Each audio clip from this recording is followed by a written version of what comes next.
धन्यवाद। Motion moved. अब माननीय सदस्य इस पर चर्चा करेंगे। माननीय श्री दिग्विजय सिंह जी, डॉक्टर अमी याग्निक जी का पहला नाम है, पर उनकी जगह माननीय दिग्विजय सिंह जी बोलेंगे पहले। धन्यवाद अमी जी। बाद में आप। माननीय उपसभापति महोदय, मैं लोक परीक्षा अनुसूचित साधन निवारण विधेयक 2024 का मूल रूप से समर्थन करता हूं, क्योंकि पिछले कुछ वर्षों में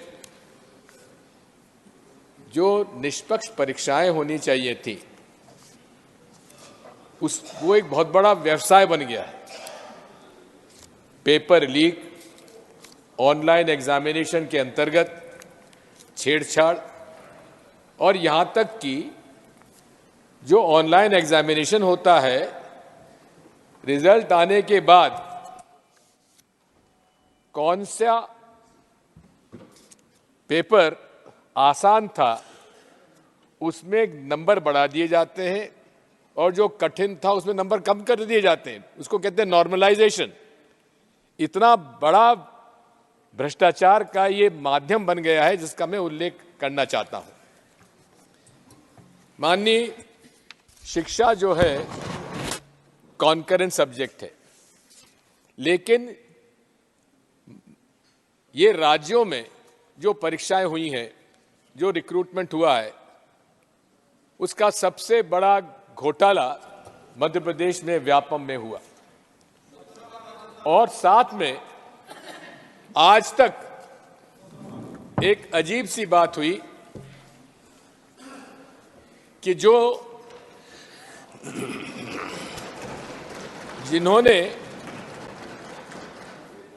जिन्होंने पैसा देकर बच्चों की भर्ती कराई, उनको तो जेल भेज दिया गया, लेकिन जिन लोगों ने अवैधानिक रूप से पैसा लेकर भर्ती की, वे आज भी खुले घूम रहे हैं, वे आज भी जेल के बाहर हैं।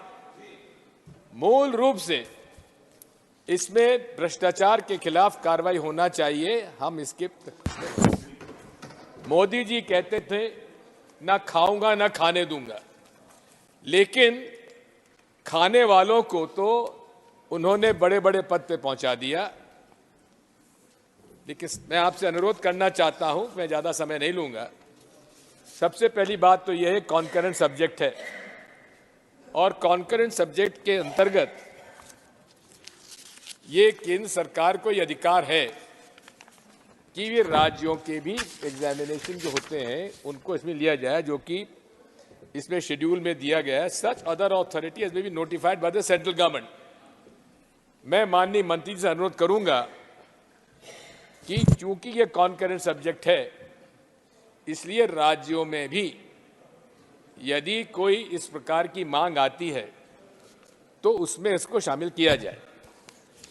दूसरी बात माननीय यह है कि ऑनलाइन एग्जामिनेशन के कारण इतने हमारे पास कंप्यूटर्स वगैरह नहीं है लाखों में, जिसकी वजह से एक दिन एक क्वेश्चन पेपर का एग्जामिनेशन नहीं होता है। इसलिए अलग अलग दिनों पर अलग अलग क्वेश्चन के आधार पर परीक्षा होती है और उसमें ही नॉर्मलाइजेशन का ये प्रोसेस उन्होंने शामिल कर दिया है। इसलिए ऑनलाइन परीक्षा एक बहुत बड़ा भ्रष्टाचार का कारण बन गई है, एक माध्यम बन गया है। और ऐसी कंपनीज इसमें शामिल हो गई हैं जो ब्लैकलिस्टेड होने के बाद भी दूसरे प्रांतों में जाकर वो अपना ठेका ले लेते हैं और खुलेआम व्यवसाय हो रहा है। मैं माननीय मंत्री से अनुरोध करना चाहता हूं कि जितनी परीक्षाएं हो, ये ऑनलाइन परीक्षाएं बंद करें, ऑफलाइन होना चाहिए, ऑब्जेक्टिव पेपर्स हो, एग्जामिनेशन हो और वहीं पर उसका जांच करके वही नतीजे उनको घोषित कर देना चाहिए। मैं और ये भी अनुरोध करना चाहता हूं, कुछ मेरे अमेंडमेंट्स हैं। हालांकि आज ही तो हमको ये बिल मिला और आज ही अमेंडमेंट के अंदर टेबल ऑफिस कह रहा है कि आपका स्वीकार नहीं करें, जबकि मैंने टाइम पर दे दिया था। इसमें क्लॉज 1(2) पेज नंबर 1(2) मेरा ये अमेंडमेंट है इसका दायरा केंद्र, राज्यों तथा केंद्र शासित प्रदेशों के आयोग भर्ती संस्थानों तक होगा। ये मेरा अमेंडमेंट नंबर 1 है। दूसरा मेरा अमेंडमेंट है क्लॉज 10 में, पेज 6, लाइन नंबर 4 में। इसमें वो कंपनी जो इसमें दोषी पाई जाती है उसको इन्होंने कह दिया है कि 4 वर्षों के लिए उसको अयोग कर दिया जाएगा।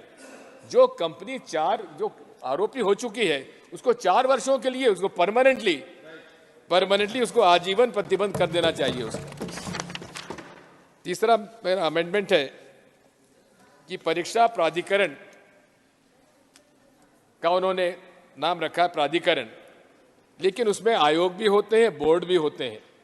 इसलिए माननीय मंत्री से मेरा निवेदन है कि इसमें परीक्षा प्राधिकरण शब्द के बाद आयोग और चयन बोर्ड के शब्द को भी जोड़ा जाना चाहिए। मेरा आखिरी अमेंडमेंट यह है कि क्लॉज 11(3) पेज 6 लाइन नंबर 1 धारा 11(3) जोड़ी जाए, अनदर सब क्लॉज, जिसमें उल्लेख हो कि परीक्षा में घोटाला सिद्ध होने पर परीक्षा को निरस्त तत्काल किया जाए और उसके साथ साथ दोषियों को दंडित भी करें, साथ में तत्काल उसकी परीक्षा की जाना चाहिए। उदाहरण के लिए मध्य प्रदेश में 2018-19 की परीक्षा पब्लिक सर्विस कमीशन की हुई और वो विवादित हो गई क्योंकि परीक्षा पेपर आउट हो गया था। 5 साल तक उसमें आज तक कोई निर्णय नहीं हो पाया है। इसलिए मेरा अनुरोध यह है उसमें भी समय सीमा तय की जानी चाहिए। मैं अंत में माननीय सभापति महोदय आपसे यही अनुरोध करूंगा कि चूंकि ये कॉन्करेंट सब्जेक्ट है, इसलिए जहां राज्यों की मांग अगर आती है तो या तो वो खुद इस प्रकार का कानून अपने राज्य में लाएं या इस कानून को लागू करने के लिए भी यहाँ का, क्योंकि अथॉरिटी आपको दे सकते हैं, आपको ऑथोराइज किया जाए ताकि उसमें शामिल किया जाए। बहुत बहुत धन्यवाद। धन्यवाद Digvijay Singh ji. I am happy to B